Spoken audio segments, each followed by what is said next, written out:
Good morning, everyone, and welcome to our Public Sector Quarterly Performance Review webcast, highlighting the results from our recent Public Sector IT Services benchmark.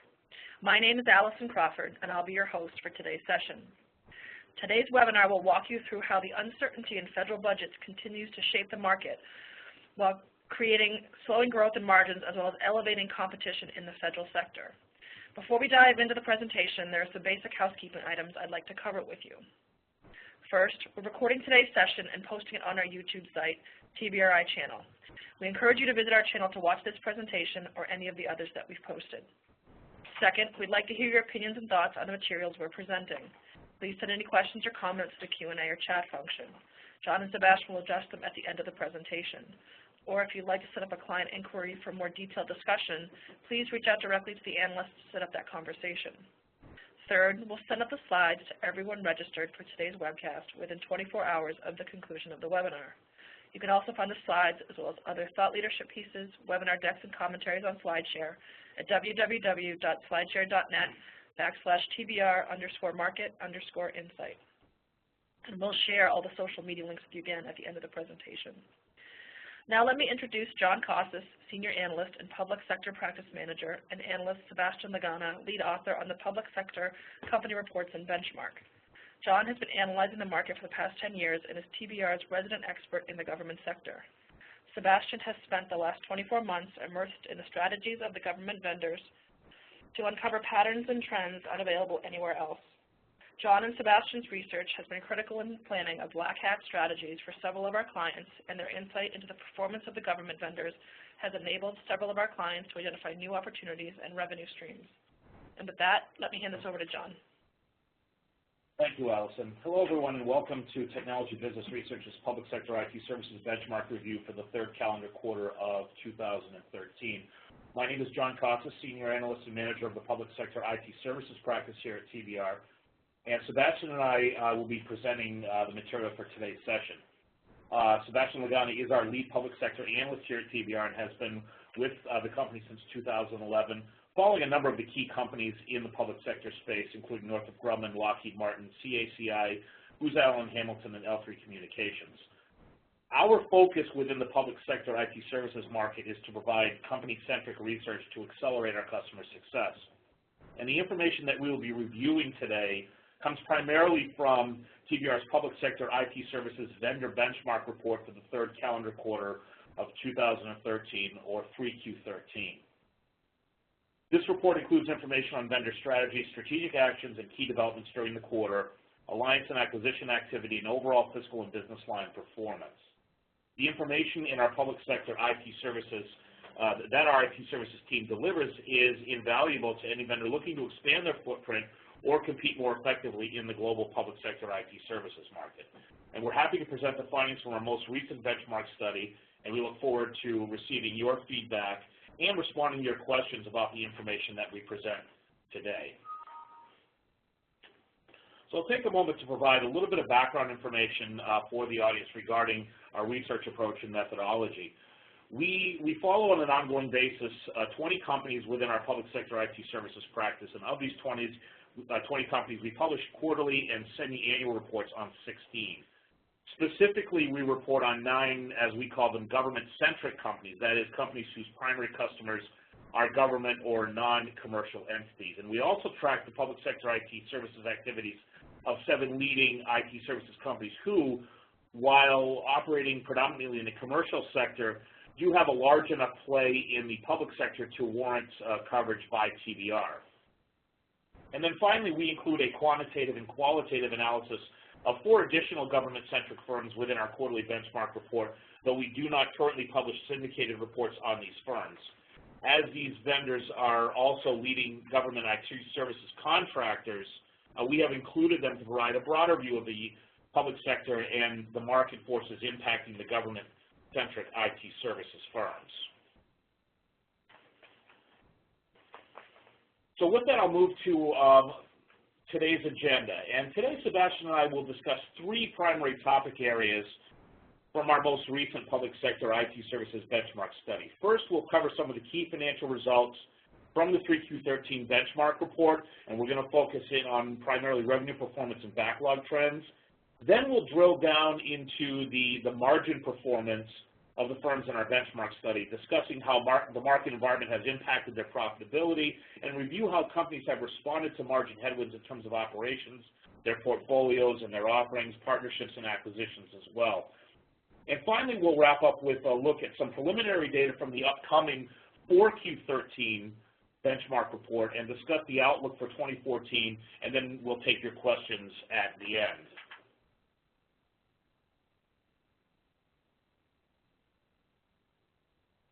So let's begin with a review of some of the key financial metrics in our benchmark and how the conditions in the current public sector IT services environment impacted vendor fiscal performance.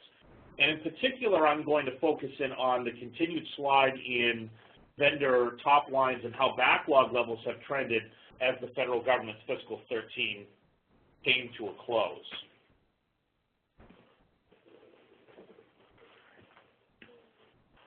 So I'll take a moment to orient the audience to the graphic on this page.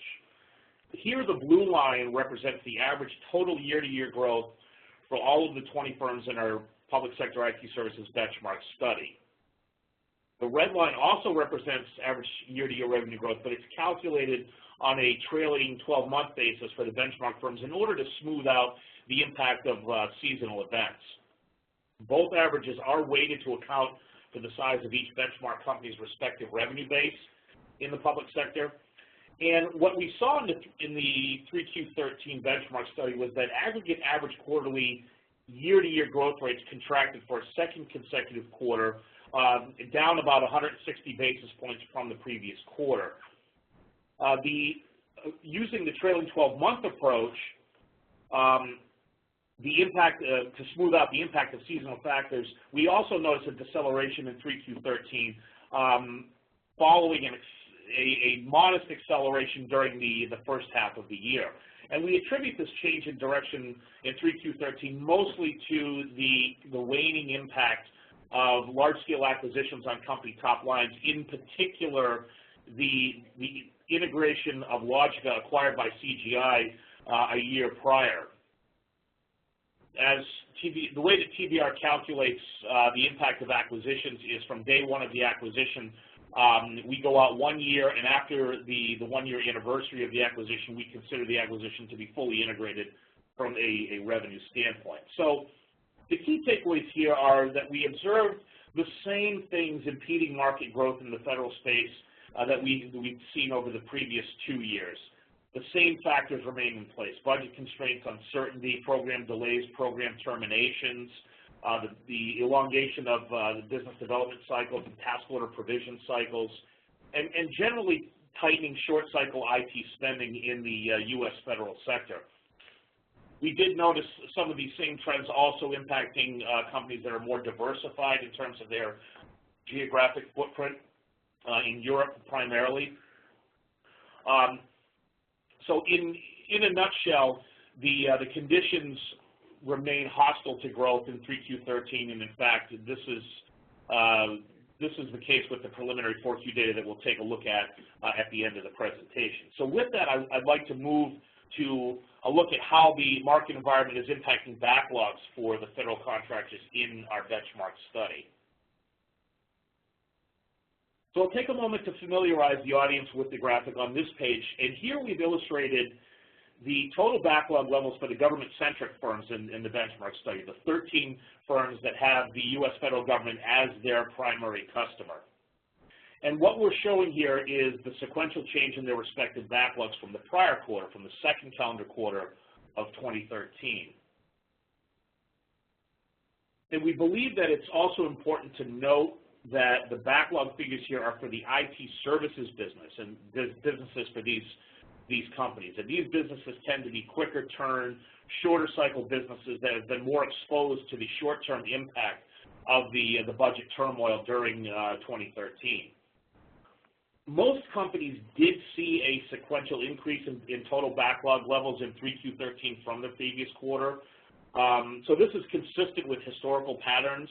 As the federal government approaches the end of its fiscal year, you often hear the term budget flush.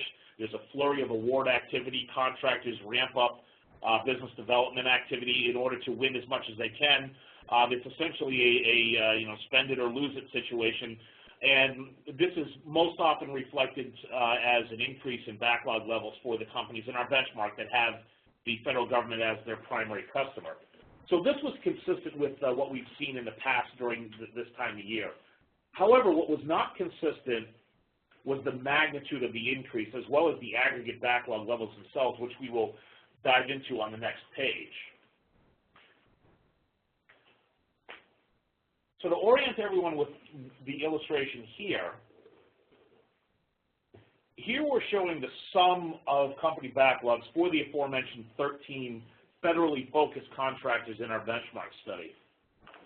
In other words, we simply summed up the reported backlog figures for the companies or the specific business lines within the companies that we follow. And we did this for the second and third calendar quarter of not only 2013, but also 2012. The reason why we did this was to show the sequential changes in both years, and then how those sequential changes, how the sequential change in 2013 differed from the prior year. We also wanted to call out the change in the aggregate backlog levels between the quarters, coinciding with the end of federal fiscal 2013, as well as the previous fiscal year in 2012. So from this analysis, two key takeaways emerged. We did observe the typical seasonal increase in backlog levels among the 13 firms from the second calendar quarter to the third. However, in 2013, the magnitude of this increase was a fraction of what we observed for the same period in 2012. From 2Q13 to 3Q13, the aggregate backlog for the 13 federally focused firms increased only 1.4% versus 7% a year prior. In addition, the aggregate backlog for these 13 firms that we portrayed here contracted by over $10 billion from the prior year, or about 9%.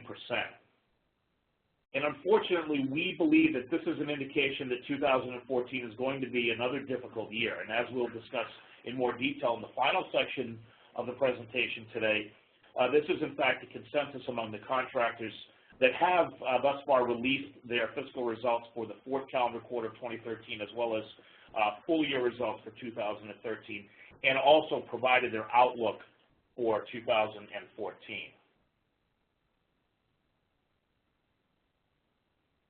So from here, we're going to move to the second discussion area regarding the factors we observed impacting margin, company margin performance, and the actions that companies have taken to not only preserve margin performance, but also align with conditions and demand trends in the market environment.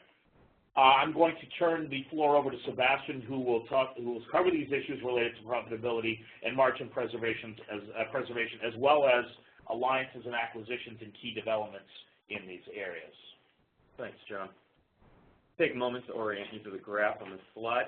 What we've done here is taken the average IT services operating margin for the 13 federally focused companies within our benchmark in order to see what profitability initiatives, many implemented in 2012, have caused for impact on a company's bottom line over the past year to 18 months. To orient to the graph again, this is just for operating margin with significant one-time charges removed. An example of that would be the General Dynamics $2 billion write-down related to acquisition goodwill that was taken in the fourth quarter of 2012. We've removed these items because we don't believe that they accurately assess and reflect the day-to-day operations of the given companies. John mentioned 2012 shift turned from revenue growth towards focus on maintaining profitability. Many companies took actions such as facilities consolidations, increased utilization of billable hours, improved program performance, workforce rationalization related to current contract and task order demands, operational restructuring, including business lines in some cases and divestitures in some cases. And many of these had a positive impact in 2012. 3 of 4 quarters realizing an improved average operating margin over their 2011 comparables. For 2013, however, we realized that these actions had less of a positive impact than they had the previous year. To start our analysis, we looked at the gross margin and cost of services. And we realized that in many cases, gross margins across the board were relatively flat against their 2012 comparables, leading us to believe that contract performance was in line, fixed cost in many areas had been reduced and rationalized to the current demand environment. Employees were being utilized at a higher rate, and operational restructuring initiatives had helped to decrease overall delivery-related costs. However, given the increased focus on business development, particularly as contracts are broken into smaller pieces and companies are forced to chase more pieces of business for smaller pieces of revenue, we realized that operating expense was the area in which margins, in which the majority of the pressure on margins is coming from. As a result, we don't believe that there are many levers left for companies to pull in order to increase their profitability through 2013 and into 2014, as at this point operating margin resurgence will be largely related to return to revenue growth for a majority of these companies. On this slide, we have our top margin performers with a large federal focus during 2013, led by CSC, in a bit of an aberration, as they were about 300 basis points higher than their usual 10 to 11% margin range.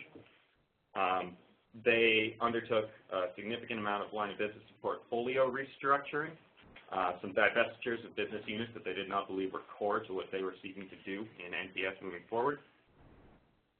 They're increasingly looking towards higher value solutions as a proportion of their business mix. This is exemplified by their cyber revenues, which are reported up 27% year to year during the third quarter. And they're undergoing a revamping of pricing models, with CEO Michael Lowry stating during earnings recently that they had not looked back and redone their pricing models and pricing sheets in nearly 10 years, an area in which we believe that they can gain some increased profitability by realigning their pricing models to the current market environment, particularly as related to LPPA, which should also help with their business capture, new business capture. IBM at 13.9% is their estimated global public sector margin, as that is not a federally focused number. IBM's leveraging cost containment and solution delivery, largely by the increased use of automation, which has particularly helped in the U.S. federal sector, given that IBM is able to leverage labor arbitrage model using offshore delivery resources in other public sector engagements with other governments and at the state and local level to a degree.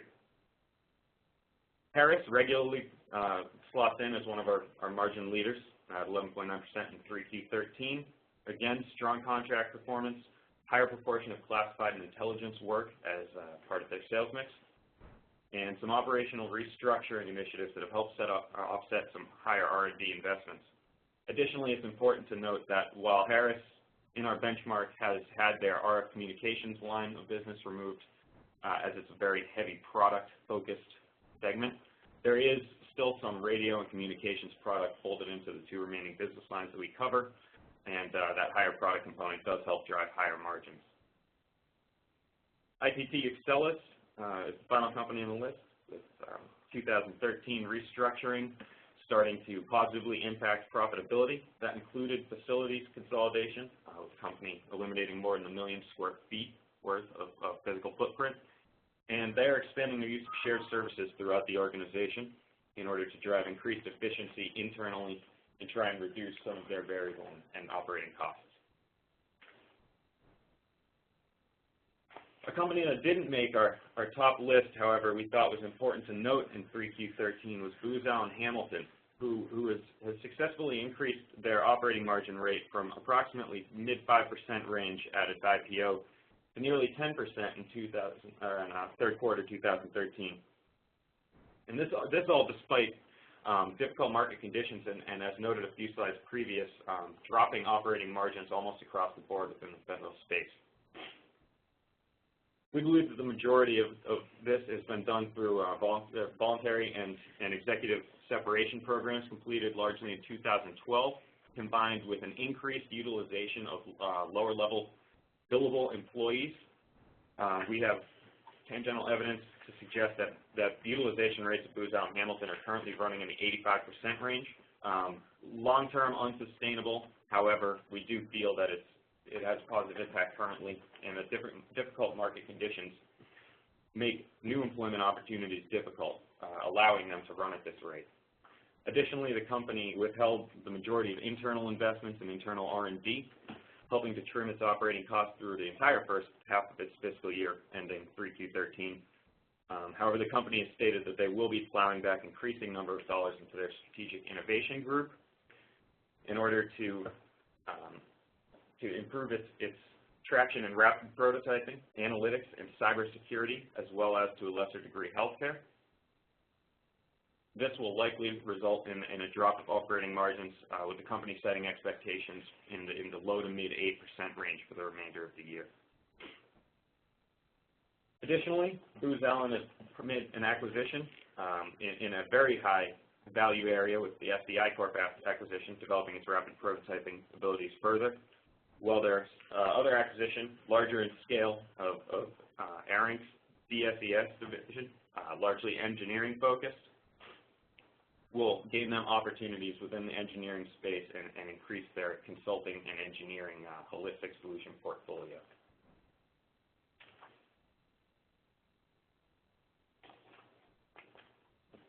In this slide, we have some of the key alliances and partnerships on a strategic level that have positively impacted vendors within the benchmark. Booz Allen Hamilton, again, at the top of the list with this Havelson alliance, driving increased traction in the Middle East as part of its international growth pivot strategy. Currently, international operations account for less than 2% of the company's revenue. However, it has identified the Middle East, both commercial and public sector, as its key growth market internationally moving forward. Khaki increased its business process platform capabilities through its alliances with NoMagic and Be Informed.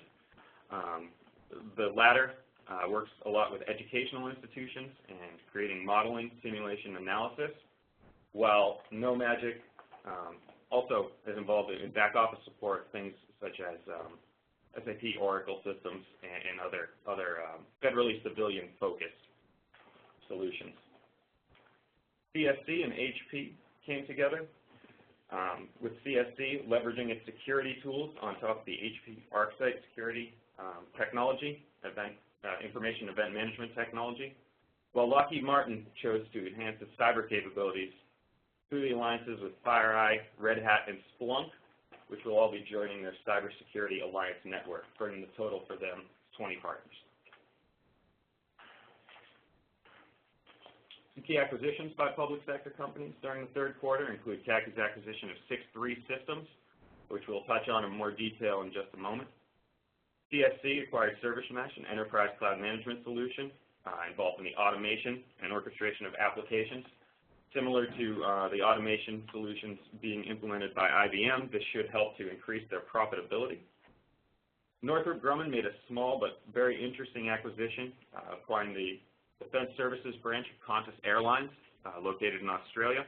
It aligns with the strategic pivot for the company, moving to Australian international markets, and aligns with the company's technical services portfolio in logistics, sustainment, and modernization. Xerox continued to service its niche within outsourcing solutions for federal agencies and state-level agencies, acquiring CPAS Systems, which heavily involved in pension administration software, including defined benefit and contribution plans. This should enhance their outsourcing solutions beyond traditional document and BPO to include a broader range of solutions that have applicability for both defense and federal civilian agencies, as well as on a state and local level. To dive a little bit deeper into the Khaki and 6-3 Systems acquisition, we view the acquisition as having some short-term risk given the limited growth potential on the DoD and Intel space for at least 2014, if not also 2015. However, it does give them a very large addressable market moving forward in terms of C4ISR, enhances the company's position within the intelligence space further, as approximately 75% of 6-3's existing business is completed through the intelligence space. And given 6-3's operating margin of at or around 14% for last year. We think that will give us a solid bump to profitability for Khaki's historical 7 to 8% margin range. In terms of some of the risk, 6-3 does represent the largest acquisition ever made by Khaki, approximately $820 million on sales of $470 million, which we put at about a 1.75 multiplier. As a result, they should gain an inorganic revenue bump of about $300 million during their fiscal year 14, which ends in June of 2014. And as a comparable, the largest acquisition we had seen over the past couple of years was General Dynamics' acquisition of Vangent, which came in at about a 1.4 multiplier in a much higher growth in the short-term market in healthcare. So our overall position is that Khaki certainly paid a premium for this company. It may limit its ability to take on any significant acquisitions in the near future.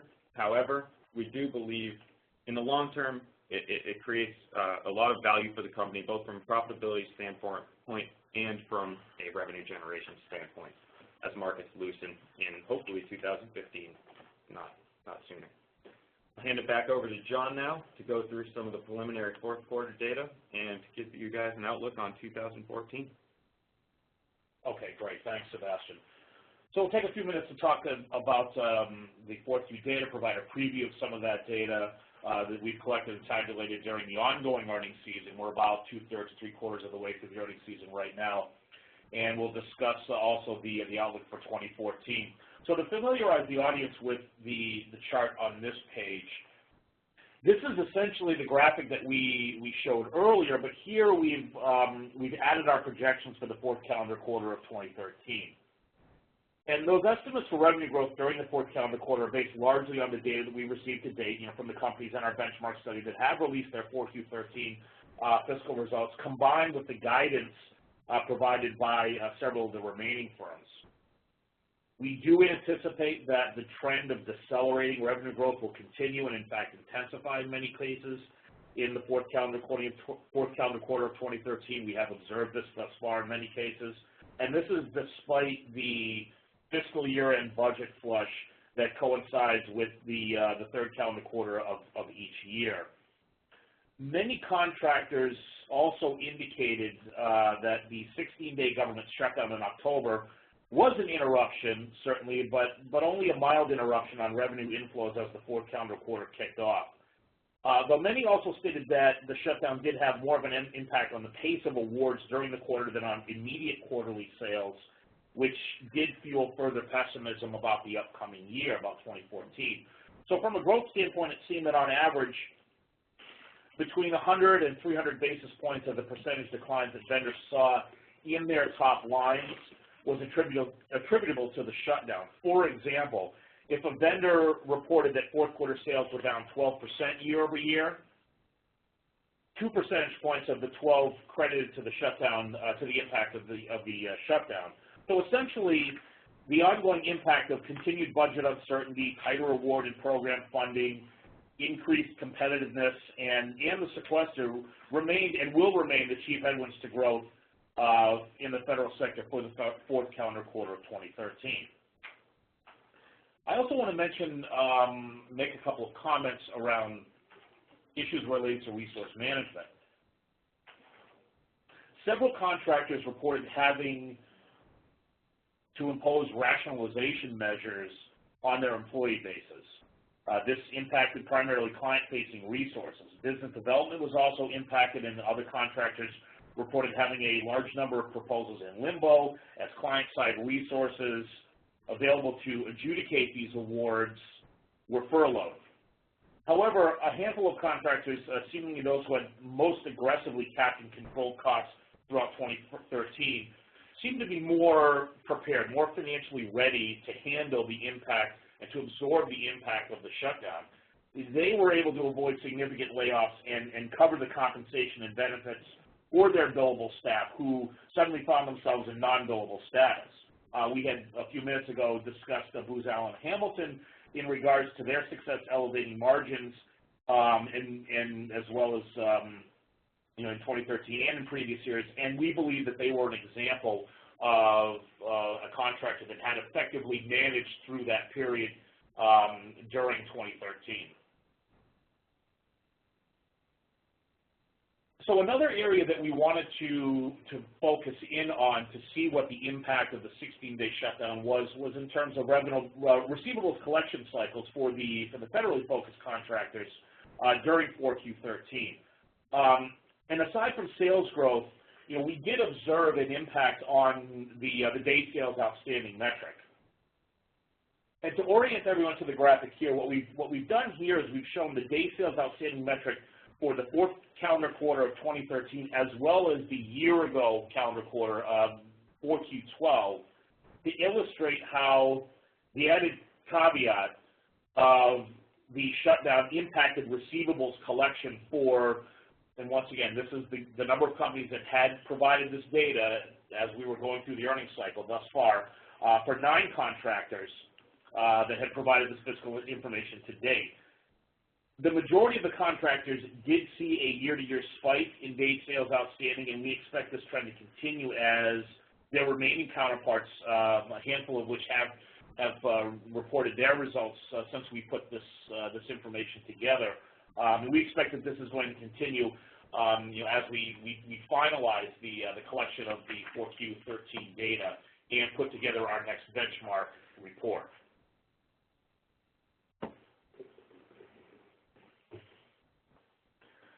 So in addition to the 16-day shutdown, the fourth calendar quarter also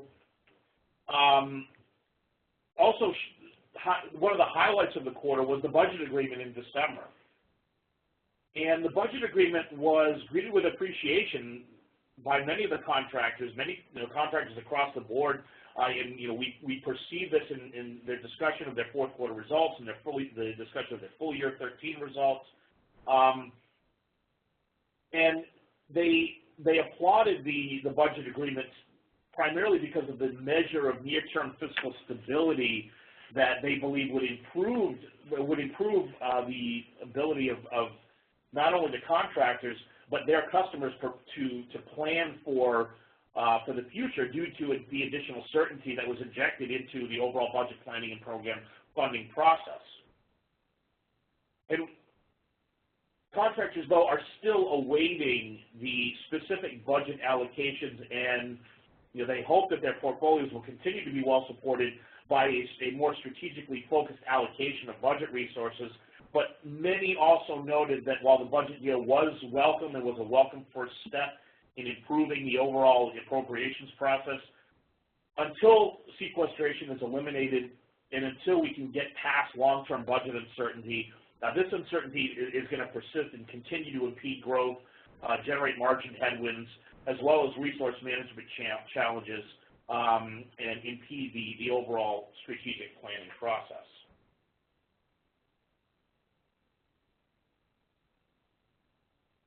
So I'll take a few minutes to talk about the outlook for 2014, some additional items around the vendor outlook for the upcoming year. And in terms of the fiscal 14 budget request, there's a modest increase of about 1.8, 1.9% or so over 2013.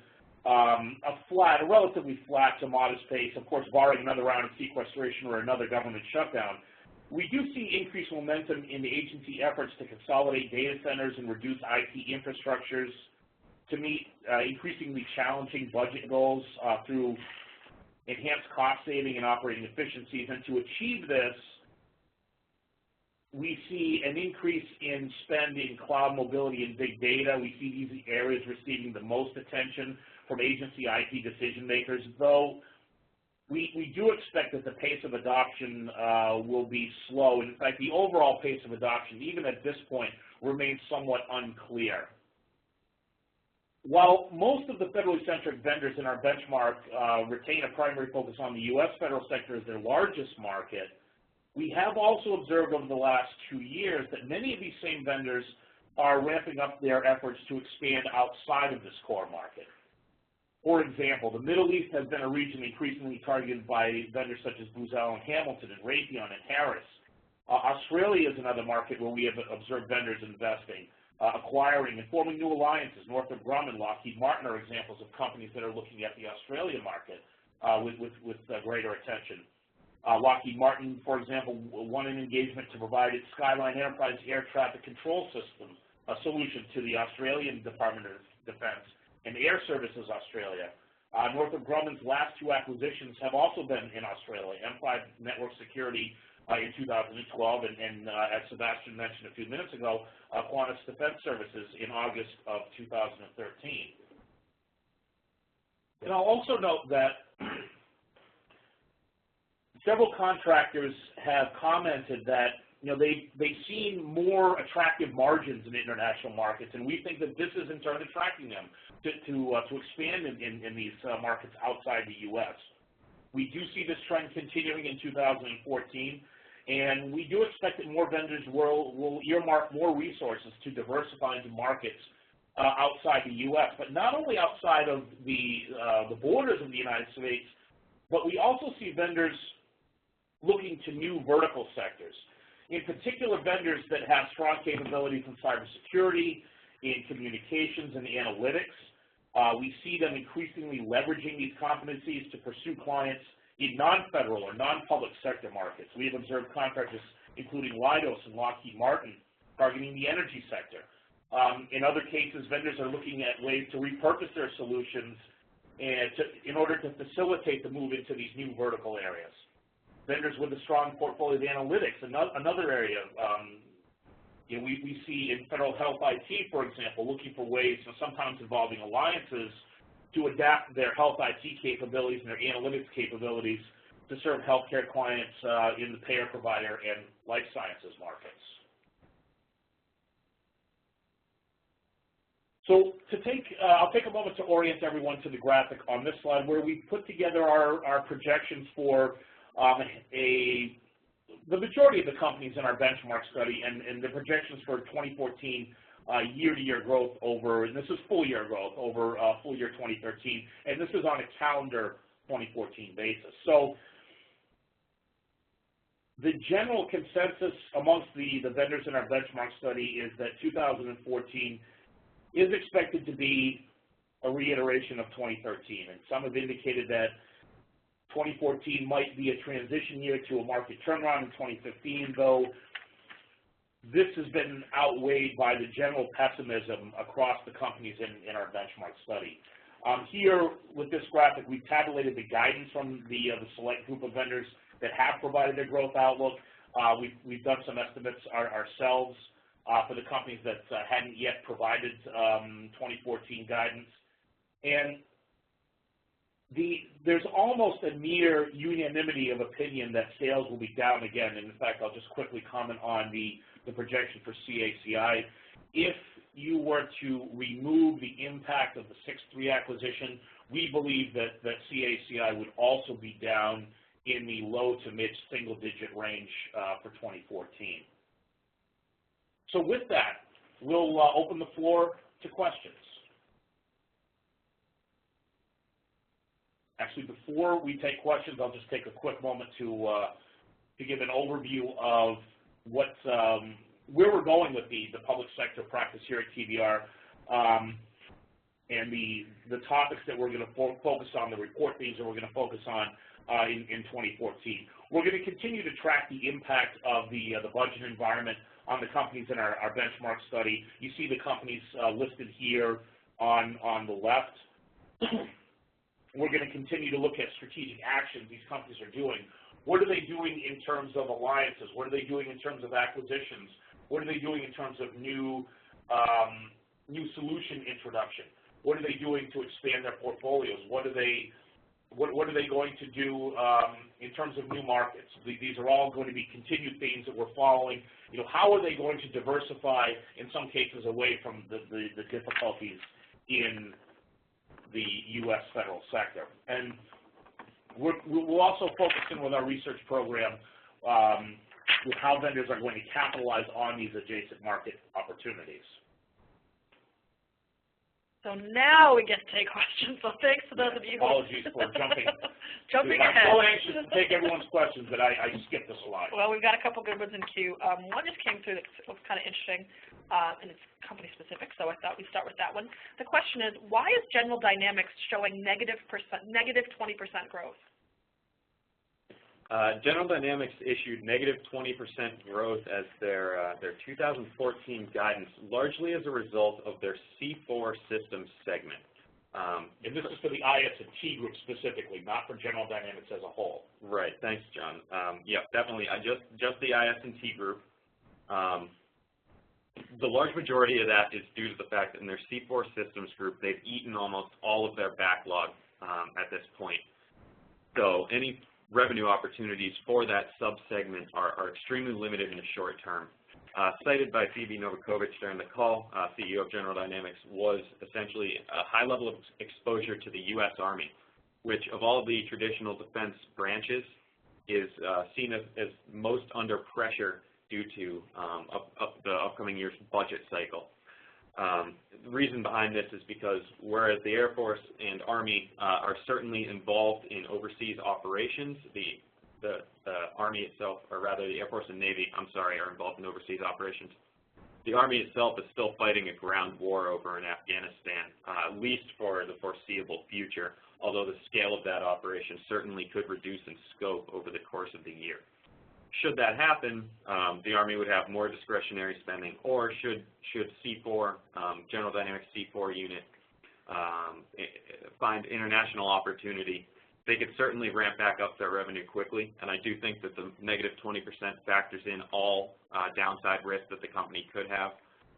It's my personal opinion that they will likely outperform that. However, I would still be surprised if they exceeded negative 15 to negative 17% year to year at this point. Next question we had come through. You mentioned vendors expanding or diversifying into international markets. Can you provide me with some more examples? Sure. Thanks for the question. We talked earlier about Northrop Grumman's acquisition of Quantum Defense Services. That's a great example because it represents the continuation of Northrop Grumman's effort to expand in the Australian market. Similarly, I'll also cite Lockheed Martin, their IS and GS group, recently opened their 4th Security Intelligence Center, and this was in the Australian capital of Canberra. And once again, this is the continuation of their Australian expansion program. Okay. The next question we had come through. What have you observed regarding the development and introduction of new services and solutions? So thanks for the question. So in terms of portfolios, what we have observed in 3Q13, and this has continued now as we've been tabulating the data from the 4th calendar quarter of 2013, the firms in our benchmark have been expanding their portfolios to focus on secure cloud applicable solutions, and this is in particular for the firms in our benchmark study that have a federal focus, primarily to drive deeper, to be more competitive with their federal civilian clients. A couple of examples that come to mind, CACI leveraging a recent alliance to develop and enhance tools for custom application development across a broader range of processes, business processes for its federal civilian clients. They've been pivoting more in that direction, in the federal civilian direction as well. CSC is another example that comes to mind. We talked earlier about their utilization of HP's ArcSight technology to help bring their managed security service for cloud-based solutions to market. Okay. We have one more question in queue, so if anyone else out there has any questions, please send them through now. The last question we have right now, guys, do you have any early indications as to how the federal IT market will look in 2015? Well, thanks for the question. While no vendors have provided specific guidance for 2015, the early indications suggest that at least the first half of 2015 could be a repeat of 2014 and perhaps even 2013. But at this point, we're still awaiting more specific guidance from the companies, but the outlook is there's still a lot of uncertainty, and I think Sebastian has some additional comments as well, so I'll turn it over to him.